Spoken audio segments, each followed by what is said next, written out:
ইলেকশনে কে জিতবে এইটা এপিসোড শেষ হইলে বুঝতে পারবেন। আলোচনাটা শুরু করি। জিয়াউর রহমান সাকসেসফুল রাষ্ট্রনায়ক হইতে পারছিলেন কারণ তিনি বাইসা বাইসা সব মালগুলারে দেশ চালানোর দায়িত্ব দিছিলেন। ওনারা যে মেধাতেই সেরা ছিলেন তাই না, রাজনৈতিক পরিপক্কতায় ছিলেন সেরা।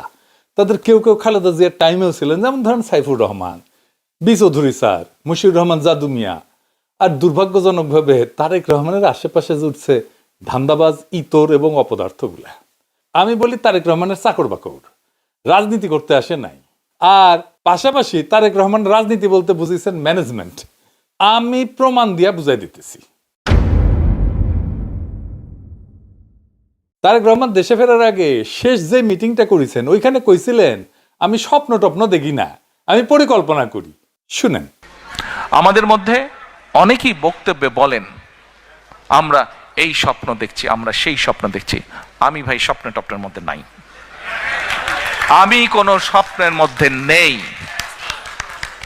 আমরা আছি পরিকল্পনার মধ্যে, আমরা পরিকল্পনা করব। শুনেছেন, মানে উনি স্বপ্নের কথা বলবেন না, উনি প্ল্যানিং এর কথা বলবেন। Planning, I have a plan. উনি তো তাইলে রাজনীতি করতেছেন না, উনি করতেছেন ম্যানেজমেন্ট, অ্যাডমিনিস্ট্রেশন। যে রাজনীতি শুধু বলে যে ভাত দেব, কাপড় দেব, চাকরি দেব, এটা অ্যাডমিনিস্ট্রেশন। রাজনীতি তখন শুরু হয় যখন প্রশ্ন ওঠে ওই ভাতের মালিককে, এই কাজের শর্তকে ঠিক করে, এই কাপড়ের দামের উপরে কার নিয়ন্ত্রণ, আমি মুক্তভাবে সিদ্ধান্ত নিতে পারতেছি কিনা, আমি আজাদ কিনা, এই কাপড়ের দামের উপরে কার নিয়ন্ত্রণ, আমি কথা বলতে পারবো কিনা, আমাকে কেউ গুম করে দেবে কিনা, আমার সভা সমাবেশের অধিকার থাকবে কিনা। শুধু জিনিস দেওয়ার প্রতিশ্রুতি দিলে মানুষ ভোক্তা হয়, রাজনীতি মানুষকে নাগরিক বানায়। রাজনীতির কাজ জনগোষ্ঠীকে নাগরিক বানানো, সার্ভিসের ভোক্তা বানানো না। মানুষের পেটে ভাত ছিল না জন্য দেশের মানুষ রক্ত দিয়ে হাসিনাকে হটায় নাই। তারেক রহমান রাজনীতি করতেছেন না, মানুষকে ডিপলিটিসাইজ করতেছেন। ভাত কাপড় কাজ, এই তিনটা জিনিস হচ্ছে রাজনীতি শুরু হওয়ার শূন্য বিন্দু। মানে এখান থেকে রাজনীতি শুরু হয়, এটা না থাকলে রাজনীতি শুরু হয় না। কিন্তু এইখানে থেমে গেলে কি হয় জানেন, মানুষ নাগরিক থাকে না, মানুষ বেনিফিশিয়ারি হয়ে যায়, ভোক্তা হয়ে যায়, কার্ডধারী হয়ে যায়, নাম্বার হয়ে যায়। আর ওই ভোক্তা প্রশ্ন করে না, ভোক্তা অপেক্ষা করে। কিন্তু মানুষ রাজনীতি করে অপেক্ষা করার জন্য না, মানুষ রাজনীতি করে স্বপ্ন দেখার জন্য। হ্যাঁ, স্বপ্ন, এই শব্দটা তারেক রহমান ভয় পায়। উনি স্বপ্ন দেখতে চান না। স্বপ্ন মানে পোস্টার না, স্বপ্ন মানে স্লোগান না, স্বপ্ন মানে আমি কেমন মানুষ হয়ে বাঁচবো সেটা স্বপ্ন। আমি কোন ভবিষ্যতের দিকে যাচ্ছি সেটা স্বপ্ন। আমি কেমন দেশ চাই সেটা স্বপ্ন। আমি কেমন সমাজ চাই এটা স্বপ্ন। আমি কিভাবে পৃথিবীতে কন্ট্রিবিউট করতে চাই এটা স্বপ্ন। আমার দেশকে কিভাবে চিনবে সেটা স্বপ্ন। আমার সন্তানের ভবিষ্যৎ কেমন হবে এটা স্বপ্ন। মানুষ শুধু পেট ভরানোর জন্য রাজনীতি করে না। পেট ভরা লাগে, কিন্তু পেট ভরার পরে মানুষ যেটা চায় সেটা মর্যাদা, কণ্ঠ চায়, অংশগ্রহণ চায়, সম্মান চায়। এই জায়গাটার নামই রাজনৈতিক আকাঙ্ক্ষা। যে রাজনীতি এই আকাঙ্ক্ষাকে স্পর্শ করে না, সে রাজনীতি মানুষকে চালায়, মানুষকে তৈরি করে না। এই যে পাইয়া দেওয়ার রাজনীতি, পেট ভরানোর রাজনীতি, ভাত খাওয়ানোর রাজনীতি, এটা কেন বিপজ্জনক জানেন?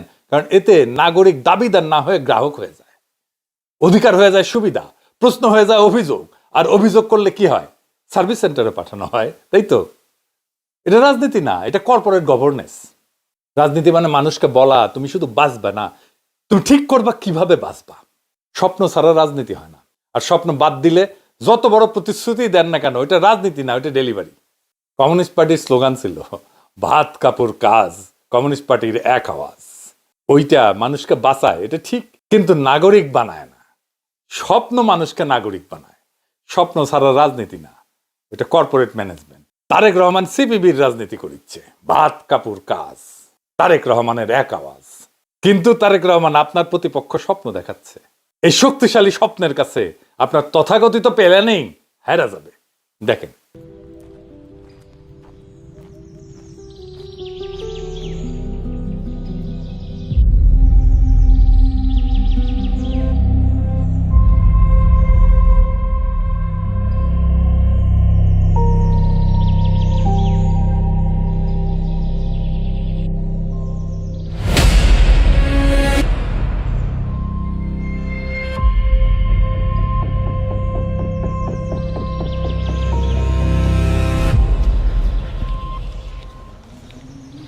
উঠ। কি ভাবছেন টিস করবো? সেই দিন আর নাই।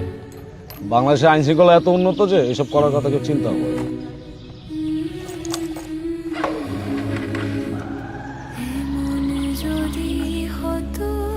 কি ভাবছেন এগুলো সত্যি? এগুলো সবই আমাদের স্বপ্ন, আর এই স্বপ্নকে বাস্তবায়ন করতে হলে সৎ ও যোগ্য লোককে ভোট দিন। দেখেছেন স্বপ্ন? আরো দেখবেন স্বপ্ন? দেখেন।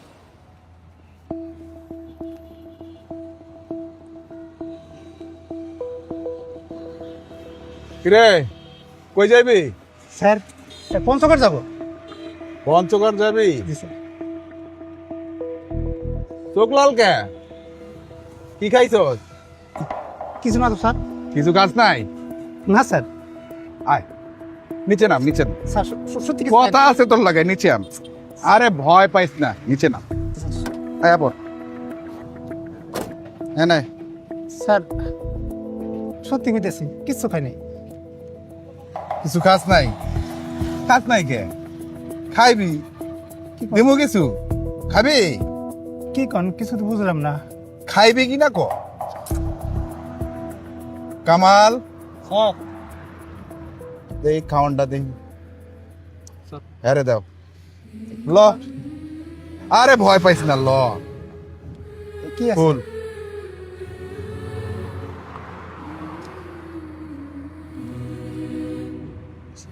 স্যার তো আমার পরিবার দিছিল রাস্তায় খাওয়ানোর লেগা। তুই তো বহু দূর যাইবি, সেই পঞ্চগড়। জি স্যার। রাস্তায় খাওয়ান পাবি কি পাবি না খাইয়া ল। খাইয়া ভালো করে গাড়ি চালাইবি, ঘুমাইবি না, বুঝছস? ঠিক আছে স্যার। বহুত দূরের রাস্তা। জি স্যার। যা। স্যার কি ভাবছেন এটা সত্য? এটা স্বপ্ন। এই স্বপ্নকে বাস্তবায়ন করতে হলে সৎ এবং যোগ্য লোককে আপনার ভোট দিন। এই স্বপ্নে ভোটে জিতবে লিখে রাখেন। স্বপ্ন জেতে ভোটে, প্ল্যানিং না। এদের প্রতিপক্ষ হইয়া আপনি কি বানাইছেন সেটা দেখি। আসেন।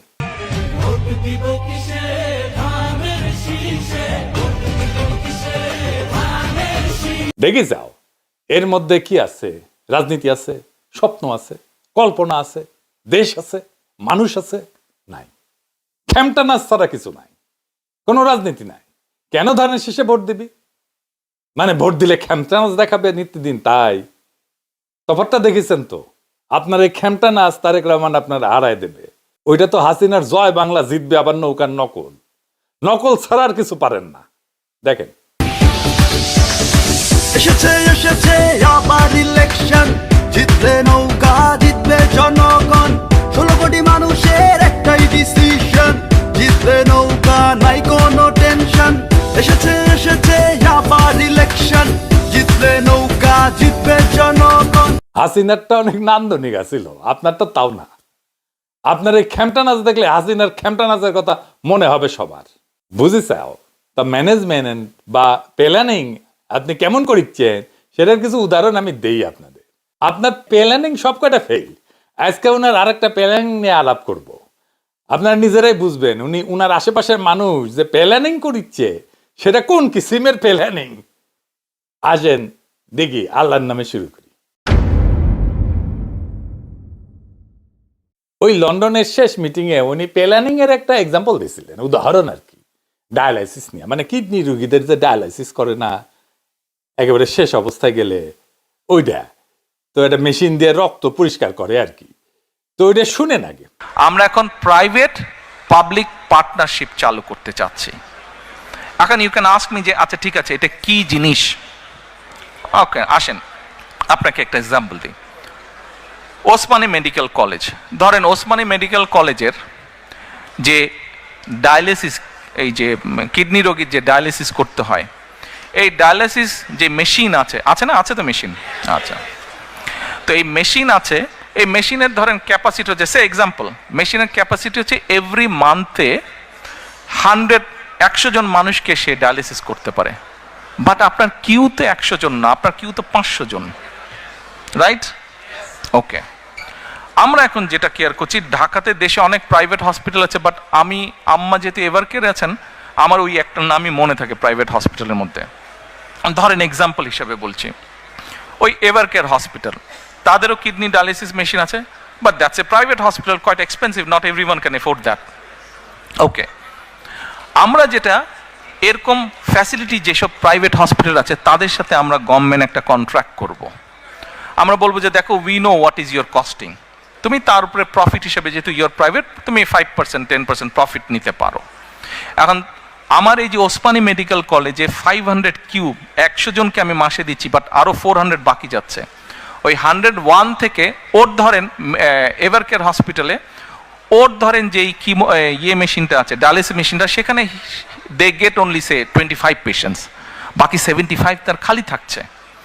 এই যে এখানে যে কিউ হয়েছে, এই কিউ থেকে নিয়ে আমরা 75 পেশেন্ট ওদেরকে দেব, and the cost we will bear. শুনেছেন, উনি ধরেই নিছেন বেসরকারি ডায়ালাইসিস সেন্টারগুলো অনেক উদ্বৃত্ত ক্যাপাসিটি আছে, মানে পড়ে থাকে, বসে বসে থাকে আর কি। তো উনি সরকারি হাসপাতালের ডায়ালাইসিস, যারা ডায়ালাইসিস নিতে আসতেছে কিন্তু করতে পারতেছে না, চাপের কারণে সার্ভিস দিতে পারতেছে না, সেইখানে উনি পেটাবেন, এই তো কইছে, তাই না? এইটারে উনি কইতেছেন পাবলিক প্রাইভেট পার্টনারশিপ, তাই তো কইছে। আমরা পাবলিক প্রাইভেট পার্টনারশিপ বিষয়টা আরো ভালো করে বুঝে নি মনে পরে, আগে অন্য বিষয়টা দেখে নি। তবে এইটা কিন্তু ধরে নিতেই পারি, তাই না? আমরা সবাই ধরে নিতে পারি, বিএনপি যাদেরকে স্বাস্থ্য মন্ত্রণালয়ের দায়িত্ব দেবে, স্বাস্থ্যমন্ত্রীর বানাবে, তাদেরকে দিয়ে প্ল্যানিং করেছে, তাই না? কারণ তারেক রহমান তার ডাক্তার না। আসেন এবার দেখি বিএনপির এই পুরা টিম, এই স্বাস্থ্য টিম যারা দেখিচ্ছে, আমি তো স্বাস্থ্য নিয়ে একটা এপিসোড করেছি, এরা কেমন মূর্খ, অপদার্থ, অশিক্ষিত এবং কমন সেন্স বা কাণ্ডজ্ঞানের অভাব। আসেন এটা একটু বুঝে দেখি। বেসরকারি সেন্টারে ডায়ালাইসিসের দাম বেশি জন্য এখানে ডায়ালাইসিস করতে যাবে না রোগীরা, এটা একটা মারাত্মক ভুল ধারণা। কমন সেন্স বা কাণ্ডজ্ঞান দিয়ে এই প্ল্যানিং যে অন্তঃশ্বাস শূন্য, এটা বোঝা যায়। উনি চেক করেন নাই যে বেসরকারি ডায়ালাইসিস সেন্টারগুলোতে আসলেই ক্যাপাসিটি উদ্বৃত্ত আছে কিনা। মানে ওই যে উনি আসার পরে প্ল্যানিং করেছিল না, উনি ওই যে আহতদের দেখতে যাবে হাসপাতালে, তারপরে দেখে রুগী নাই, এটি দেখি চাও, ওই রকম প্ল্যানিং হয়েছে এটা। বেসরকারি সেন্টারগুলোতে ক্যাপাসিটি কখনোই উদ্বৃত্ত থাকবে না, থাকার কথা না। ক্যাপিটালিজম চলে সাপ্লাই ডিমান্ড দিয়া। ডায়ালিসিসের খরচের কারণে যদি বেসরকারি কোনো সেন্টারে রোগী না আসে, তারা দাম কমায় দেবে। ডায়ালিসিসের সাপ্লাই বেশি থাকলে ডিমান্ড কমে, ফলে দাম কমে যায়। ডিমান্ড বেশি থাকলে দাম বাড়ে। দাম কমায়ও যদি রোগী না পায় হাসপাতালগুলা, বেসরকারি হাসপাতালগুলা, তাহলে হাসপাতাল ওই সার্ভিস বন্ধ করে দিবে, চালায় রাখবে না, কোনোদিন ফেলায় রাখবে না। ক্যাপিটালিজম এভাবে চলে না। আপনি বেসিক ইকোনমিক্স জানলে এই প্রস্তাব দেখে ফেলাই দিতেন, বেসিক ম্যানেজমেন্ট জানলে জানতেন এটা প্ল্যানিং এর মর্যাদাই পায় না। আর এইটারে তারেক রহমান ওনাদের বুদ্ধিবৃত্তির চরম নিদর্শন হিসাবে দেখাইতেছে। চিন্তা করেন কি অবস্থা একটা দলের, কতখানি দেউলিয়া, কতখানি বুদ্ধিবৃত্তিক ভাবে শূন্য। আপনারা তারেক রহমান একটা আন্তর্জাতিক গবেষণাপত্র দেখায়, আন্তর্জাতিক জার্নালে ছাপা হয়েছে, কিন্তু রিসার্চ করছে আমাদের দেশের এক্সপার্টরাই। বেশি দিন আগের কথা না, 2023 সালের। এখানে ডায়ালাইসিসের হিসাব দিছে। এটা সাহেব 1 নম্বর টেবিলটা দেখেন, এইখানে প্রাইভেট আর গভর্নমেন্ট সেন্টারে ডায়ালাইসিস মেশিন কতটুকু ইউটিলাইজ হইতেছে, কতটুকু উদ্বৃত্ত আছে তার হিসাব দিছে। এই যে দেখেন, 1 শিফট কতগুলো ইউজ হয়, 3 শিফট কতগুলো ইউজ হয়, 2 শিফট কতগুলো ইউজ হয়, সরকারি কতগুলো ইউজ হয়, বেসরকারি কতগুলো ইউজ হয়। এই হিসাবে বেসরকারি ডায়ালাইসিস মেশিনগুলোর আমি হিসাব করে দেখছি মাত্র 2% উদ্বৃত্ত ক্যাপাসিটি আছে, মাত্র 2%। আর সরকারি ডায়ালাইসিস সেন্টারগুলোতে 20%, 20% উদ্বৃত্ত আছে, মানে 10 গুণ বেসরকারি সেন্টারের চাইতে। তো আপনার কি হওয়া উচিত প্ল্যানিং? আপনার তো হওয়া উচিত হিসাব অনুযায়ী সরকারি ডায়ালাইসিস মেশিনগুলোকে ফুল ক্যাপাসিটিতে ইউটিলাইজ করা। সেটা আন্ডার ইউটিলাইজ জায়গা, সামান্য 2% আন্ডার ইউটিলাইজ ক্যাপাসিটি বেসরকারি হাসপাতালের ওই দিকে নজর দিচ্ছেন, ওইটা দিয়ে পাবলিক প্রাইভেট পার্টনারশিপ করবে। আপনার তো কিছুই জানেন না। এই আপনার প্ল্যান, এই আপনাদের এক্সপার্টাইজ, এই আপনাদের বুদ্ধিমত্তা। হ্যাঁ, আপনারা নাম শুনেছেন পাবলিক প্রাইভেট পার্টনারশিপ, আর কয়া দিচ্ছেন। আর আপনার চাকর বাকররা খুঁজে বের করেছে ইনকা করে পাবলিক প্রাইভেট পার্টনারশিপ করা যায়। এখানে উনার আব্বা জিয়াউর রহমান হইলে ওই যে রিসার্চ করেছে যারা না, তাদেরকে ডেকে বলতেন যে বলেন আমারে কিভাবে সরকারি ডায়ালাইসিস মেশিনগুলোর ফুল ক্যাপাসিটিতে ইউটিলাইজেশন করা যায়। আর উনারে উনার চাকর বাকররা এসে প্ল্যান দিছে, এটা নিয়ে উনি উনার দলের ইন্টেলেকচুয়াল হ্যাডম দেখাইতেছে। উনার এখানে স্টেটসম্যান সুলভ কাজ হইতো। এটা সাহেব 2 নম্বর পৃষ্ঠার ম্যাপটা দেখান, এখানে সবুজ ম্যাপটা দেখেছেন তো, এখানে দেখেন কোন জেলায় কত বেশি ডায়ালাইসিস সেন্টার আছে সে আর রুগী আছে কত, সেই তুলনায় ম্যাপ করেছে। এখানে সবুজ অংশ যেটা গাঢ় সবুজ এবং একটু হালকা গাঢ় সবুজ, ঢাকার ময়মনসিংহ, এই অঞ্চলটায় মেশিনের তুলনায় রোগী বেশি ডায়ালাইসিস মেশিনের তুলনায়। তা আপনার এই 2 জেলায় আরো বেশি সেন্টার দরকার, এটা পলিসি ইস্যু, আপনি এটা কইবেন। এই সিদ্ধান্ত নেবে মন্ত্রণালয়, পিএমও না। আপনি এই জায়গায় কাজ করবেন, এইটা আপনার কাজ, এটা রাষ্ট্রনেতার কাজ, এটা স্টেটসম্যানের কাজ। আপনি চাকর বাকরের হেলথ নিয়ে বুঝে কিনা, আসলে আপ টু ডেট কিনা, ডায়ালিসিস নিয়ে বুঝে কিনা, কিডনি রোগ নিয়ে বুঝে কিনা, আসেন একটু দেখি। বাংলাদেশের স্বাস্থ্য ব্যবস্থা নিয়ে বুঝে কিনা, এটা একটু দেখি, আসেন। আপনার পাবলিক প্রাইভেট পার্টনারশিপের কথা যেটা কইছেন, এই প্রসঙ্গে আসার আগে পাবলিক প্রাইভেট পার্টনারশিপ কারে বলে সেটা একটু দেখে নি আমার দর্শকদের জন্য। আপনারা তো বুঝেন সবাই, আপনাদের তো প্রচুর জ্ঞানের ভারে আপনারা জুইকা পড়েন আর কি। যাই হোক, পিপিপি মানে পাবলিক প্রাইভেট পার্টনারশিপ, বুঝছাও? বুঝেনি এদের কি? এই পিপিপির ধারণা কিন্তু অনেক পুরানো, এটা নতুন কোনো ধারণা না। সেই রোমান আমলে সরকারকে কিছু কাজ করতে হয়, সবচেয়ে বড় কাজ হইতেছে ইনফ্রাস্ট্রাকচার বানানো। এই যে রাস্তা, ব্রিজ, মেট্রো বানায় না, হাসিনা বানাইছে না, এইগুলো হয়েছে যে ইনফ্রাস্ট্রাকচার। তো এতে মেলা খরচা, অনেক সময় খরচা করার মতো টাকা থাকে না সরকারের, কিন্তু জিনিসটা করা জরুরি। সেই সময় ধনী ব্যক্তিরা আইসা বলে, রাজামশাই আমি আপনার এই ব্রিজটা আমার নিজের খরচা বানাই দেবো, এই ব্রিজ বানাইতে আমার 100 কোটি টাকা লাগবে। আমি হিসাব করে দেখলাম যে আমি যদি গাড়ি প্রতি 10 টাকা টোল নিই, তাহলে 10 বছরে আমি আমার বানানোর টাকা তুলে ফেলবার পারবো। আপনি আমার 15 বছরের টোল টোলার পারমিশন দেন এই ব্রিজ থেকে। এক্সট্রা 5 বছর টোল টোলার পারমিশন হচ্ছে আমি যে নিজের টাকা খাটাইলাম তার পুরস্কার। এই 15 বছরে আমি আমার লোক রাখুম টোল টোলার লাইগা, ব্রিজ আমি বানামু, ব্রিজ মেরামত লাগলেও করমু, কোনো টেনশন নিয়েন না। 15 বছর পর ব্রিজ আপনার, টোল আপনি তুলবেন, আপনিও খুশি আমিও খুশি। এই হইল পিপিপি, পাবলিক প্রাইভেট পার্টনারশিপ, বুঝছো? এটা একটা দারুণ মডেল, কিন্তু ইউরোপের প্রচুর জিনিস এই পিপিপি আন্ডারে হয়, বাংলাদেশেও আছে। এই ডায়ালাইসিস এই পাবলিক প্রাইভেট পার্টনারশিপ আছে অনেক আগে থেকে, হাসিনার আমল থেকে। মানে সরকার জায়গা দিবে, রুগীও দিবে। কারণ আমি একটা সেন্টার করলাম, রুগী যদি না আসে তাহলে তো আমি টাকা তুলতে পারবো না। তো আমার রুগীর কোনো চিন্তা নাই, রুগী আসবে, যত দরকার রুগী আসবে, আমাকে জায়গাও দিতেছে, সরকারের রেট বেঁধে দিবে, আমার কিছু প্রফিট থাকবে। এইটা হইলে প্রাইভেট কোম্পানিগুলো সরকারি হাসপাতালে নিজের খরচায় ডায়ালাইসিস মেশিন বসাবে, তাই বসাইছে। 2019 সালে এডিবির অর্থায়নে পিপিপির মাধ্যমে ডায়ালাইসিসে বেসরকারি বিনিয়োগ আসতে থাকে বাংলাদেশে। চট্টগ্রাম মেডিকেল কলেজের যে ডায়ালাইসিস সেন্টার আছে না, ওইটা পিপিপির আন্ডারে পুরাটাই, এটা কিন্তু বেসরকারি। তারপরে এমন কি কিডনি ইনস্টিটিউট যেটা, সেটার যে ডায়ালাইসিস সেন্টার, সেটাও পিপিপির আন্ডারে। আপনার সরকারি রুগীকে বেসরকারি সেন্টারে পাঠানো বেশি ভালো, নাকি সরকারি হাসপাতালে পিপিপির আন্ডারে ডায়ালাইসিস মেশিন বসায় ডায়ালাইসিস করানো ভালো? আপনারাই বলেন তো। আসিয়া পালিক তো তারেক রহমানের চাইতে 1000 গুণে ভালো আছিল। তারেক রহমান তো সরকারি হাসপাতালে রুগীকে বেসরকারি হাসপাতালে পাঠাইতেছে, আর হাসিনা সরকারি হাসপাতালে বেসরকারি ডায়ালাইসিস সেন্টার এনে বসাইছে। তো হাসিনা তো আপনার চেয়ে বেশি ভালো প্ল্যানার। আপনি হাসিনা মুক্তিযুদ্ধের চেতনা নেবেন, অসাম্প্রদায়িক বাংলাদেশ নেবেন, ওর বন্ধু রাষ্ট্র ভারতের আশীর্বাদ নেবেন, জয় বাংলা স্লোগান নেবেন, সেটা আবার নিজের স্টেজে দিবেন। আমার যদি মৃত্যুও হয়, আমি এই মঞ্চ থেকে 1000 বার বলবো জয় বাংলা, জয় বাংলা, জয় বাংলা। আমরা কি বাংলাদেশের জয় চাই না? তাহলে জয় বাংলার সমস্যা কি? জয় বাংলা কি কারো ব্যক্তিগত কোনো ধরনের স্লোগান? জয় বাংলা সবার। যখন বাংলাদেশে ক্রিকেট খেলা হয়, আমরা কি বাংলাদেশের জয় চাই না? আজকের এই মঞ্চ থেকে আমার যদি মৃত্যুও হয়, আমি এই মঞ্চ থেকে 1000 বার বলবো জয় বাংলা, জয় বাংলা, জয় বাংলা। হাসিনার দলের ভোট নিবেন, তাদের ব্যবসা প্রতিষ্ঠানের দখল নিবেন, তাদের কর্মী নিবেন, হাসিনার করে যাওয়া অবকাঠামো নিবেন না কেন, প্ল্যানিং নিবেন না কেন? হাসিনার ডায়ালাইসিসের পাবলিক প্রাইভেট পার্টনারশিপ তো খারাপ কোথায় দেখান তো? আপনি সরকারি রোগীকে ঠেলে দিতে চান বেসরকারি হাসপাতালে, আর হাসিনা বেসরকারি সেন্টারকে সরকারি হাসপাতালের মধ্যে নিয়ে আসিছে। কোনটা ভালো বলেন? নিরপেক্ষভাবে বলেন। হাসিনা খারাপ, গুম খুন করছে, এটা মাথায় থেকে বাদ দিয়ে সিস্টেম হিসেবে বলেন কোনটা ভালো। আপনি তো হাসিনার মতো প্ল্যান করতে পারতেছেন না। আচ্ছা এইবার বলেন তারেক রহমান, আপনার এই জিগাই বাংলাদেশে কিডনি রোগ নিয়ে সবচেয়ে বড় সমস্যা কি? যেখানে আসলে একজন প্রাইম মিনিস্টারের ইন্টারভেনশন লাগবে, স্টেটসম্যানের ইন্টারভেনশন লাগবে, আপনি কইতে পারবেন? পারবেন না, আমি শিওর। যাই হোক, আমি কইয়া দিই। এই প্রসঙ্গে আমার এক টিচারের কথা মনে পড়লো, মেডিকেল কলেজের মাইক্রোবায়োলজি টিচার ছিলেন, উনি প্যারাসাইটোলজি পড়াইতেন, খুবই নাম করা টিচার ছিলেন। ও তো আমাদেরকে অত্যন্ত ভালোবাসতেন ছাত্র হিসাবে। তো ওনার কাছে পরীক্ষা দিতে গেছি, তো উনি আমার জিজ্ঞাসেছেন কৃমি নিয়ে আর কি, হেলমিন্থের ক্লাসিফিকেশন জিজ্ঞাসেছেন। ওই যে আপনাদের দলের লোক আছে না, তারেক রহমান আপনার দলের লোকের কৃমি আছে তো, গুড়া কৃমি ই করে না, ওই কৃমির আর কি। তো আমাদের জিজ্ঞাইতেছেন স্যার পরীক্ষার হলে যে তুমি কত ওই হেলমিন্থের মানে কৃমির ক্লাসিফিকেশন করো তো, ক্লাসিফাই করো। তা আমি আর কি ক্লাসিফাই করব? তখন তো আমরা বিপ্লব করব, এসব হটাবো, দেশ জাতির পুরা দায়িত্ব তো মাথার উপরে, তাই না? তো পরীক্ষা টরীক্ষা তো ওইটা তো সেকেন্ডারি, পড়াশোনা তো সাঙ্গেত সব সময়, তার কইতে পারি না। তো আমাকে কইতেছে, আমি কয়ে দিই সিস্টোড, নিমাটোড, ট্রেমাটোড।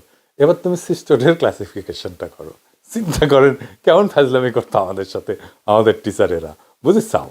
তো আমি ইঙ্গা করে তারেক রহমানকে কয়ে দিই যে বাংলাদেশে কিডনি রোগের কি সমস্যা। বাংলাদেশে কিডনি রোগ মহামারী আকার ধারণ করেছে। 22.5% মানুষ ক্রনিক কিডনি রোগে ভুগবে, দেখিসাও? সারা দুনিয়ায় এই পার্সেন্টেজটা 10%-এর মতো। আমাদের দেশে প্রচুর মানুষ কিডনি রোগে ভুগতেছে, ক্রনিক কিডনি ডিজিজ, মানে যেখান থেকে কিডনি ফেলিয়ার হয়ে যাবে, কিডনি নষ্ট হয়ে যাবে পুরা। এবং কম বয়সের রোগীদের হচ্ছে, নারীদের বেশি হচ্ছে। তাহলে এইটাকে আমাদের তো অন্তত অর্ধেকে নামায় আনতে হবে।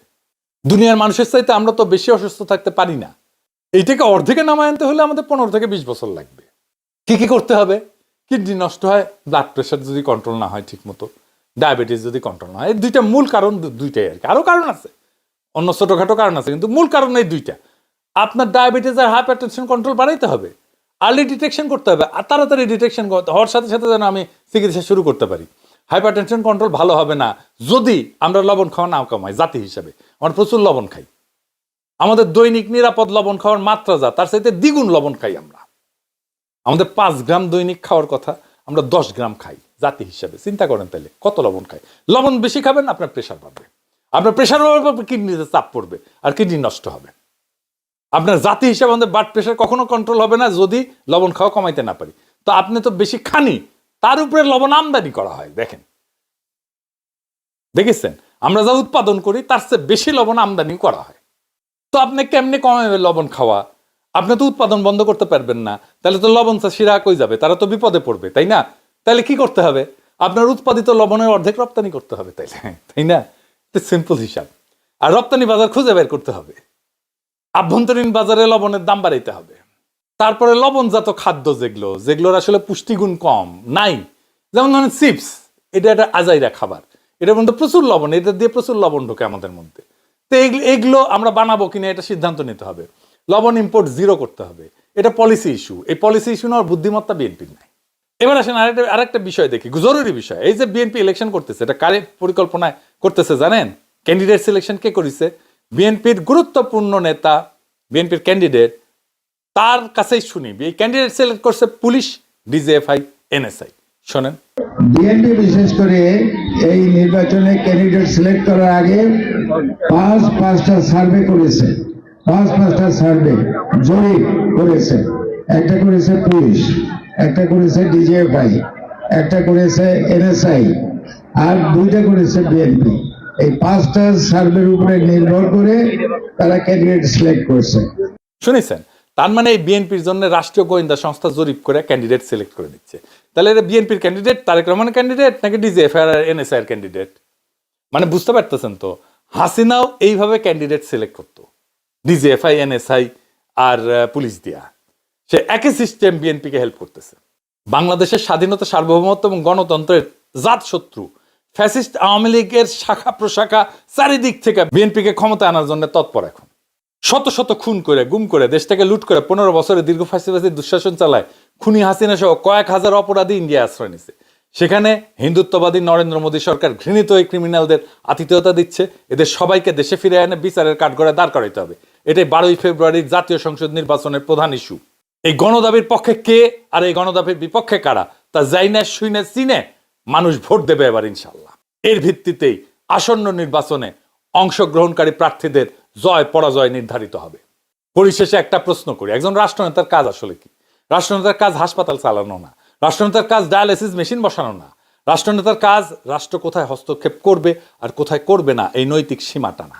আজ বাংলাদেশে কিডনি রোগ কোনো হাসপাতালের সংকটের কারণে হয়নি, এটা একটা রাষ্ট্রীয় ব্যর্থতার কারণে হয়েছে, পলিসিগত ব্যর্থতার কারণে হয়েছে। কারণ যখন 22% মানুষ ক্রনিক কিডনি রোগে আক্রান্ত হয়, এটা চিকিৎসার সমস্যা না, এটা নীতি, খাদ্য, বাজার আর জীবনের শর্তের সমস্যা। আমি যদি রাষ্ট্র চালাই, আমি প্রথমে জিজ্ঞেস করব না আর কয়টা ডায়ালাইসিস মেশিন বসাবো, আমি জিজ্ঞেস করব কেন এত মানুষ ডায়ালাইসিস পর্যন্ত পৌঁছাইতেছে, কেন মানুষের কিডনি নষ্ট হইতেছে, কেন ডায়ালাইসিস লাগতেছে? কেন আমাদের লবণ খাওয়া দ্বিগুণ? কেন উচ্চ রক্তচাপ নিয়ন্ত্রণে নাই? কেন ডায়াবেটিস আগে ধরা পড়ে না? এই প্রশ্নগুলো প্রধানমন্ত্রী না করলে আর কেউ করবে না। এখানেই রাষ্ট্রনেতার কাজ। ডায়ালাইসিসে আমি কোনো জাদু দেখাবো না, আমি জনগণকে বোকা বানাবো না। আমি জানি বেসরকারি ডায়ালাইসিস সেন্টারে অলস ক্যাপাসিটি নাই, থাকতে পারে না। আমি জানি সমাধান ওইখানে রোগী ঠেলে দেওয়া না। আমি রাষ্ট্রনেতা হইলে সিদ্ধান্ত স্পষ্ট হবে যে বেসরকারি বিনিয়োগ যাবে সরকারি হাসপাতালের ভেতরে, সরকারি মেশিন ফুল ক্যাপাসিটিতে চলবে, রোগী হবে নাগরিক, খরচের শিকার না। এটাই পাবলিক প্রাইভেট পার্টনারশিপ। এটা কোনো স্লোগান না, এটা দায়িত্ব ভাগাভাগি। আর বড় কথা, আমি চিকিৎসাকে ব্যবসা হিসেবে না, অধিকার হিসেবে দেখি। আমি এইখানেই থামবো না, কারণ রাষ্ট্রনেতা আগুন নেভায় না, কারণ আগুন কেন লাগছে সেটা বন্ধ করে। আমার রাষ্ট্রনীতিতে লবণ উৎপাদন থাকবে, কিন্তু আভ্যন্তরীণ বাজারে অতিরিক্ত খাওয়া বন্ধ হবে। স্বাস্থ্য খাত শুধু চিকিৎসা না, প্রতিরোধের যুদ্ধে নামবে। রোগ ধরা পড়ার আগেই প্রতিরোধ হবে। এই সিদ্ধান্তগুলা জনপ্রিয় অনেক সময় নাও হইতে পারে, কিন্তু রাষ্ট্র চালাইতে জনপ্রিয়তা লাগে না, নৈতিক সাহস লাগে। আমরা মানুষকে প্রতিশ্রুতি দেই না, আমরা মানুষকে ক্ষমতা ফেরায় দিই। কারণ এই দেশ কারো দয়ার উপরে দাঁড়াবে না। এই দেশ দাঁড়াবে নাগরিকের মর্যাদায়, নাগরিকের অংশগ্রহণে, সিদ্ধান্তের অধিকারে। ভাত কাপড় কাজ মানুষকে বাঁচায়, কিন্তু নীতি মানুষকে নাগরিক বানায়। এটাই আমাদের রাজনীতি, এটাই আমাদের রাষ্ট্র ভাবনা। কারণ আমরাই ইনসাফের আর আজাদির বাংলাদেশ, আমরাই বাংলাদেশ। ইনকিলাব জিন্দাবাদ।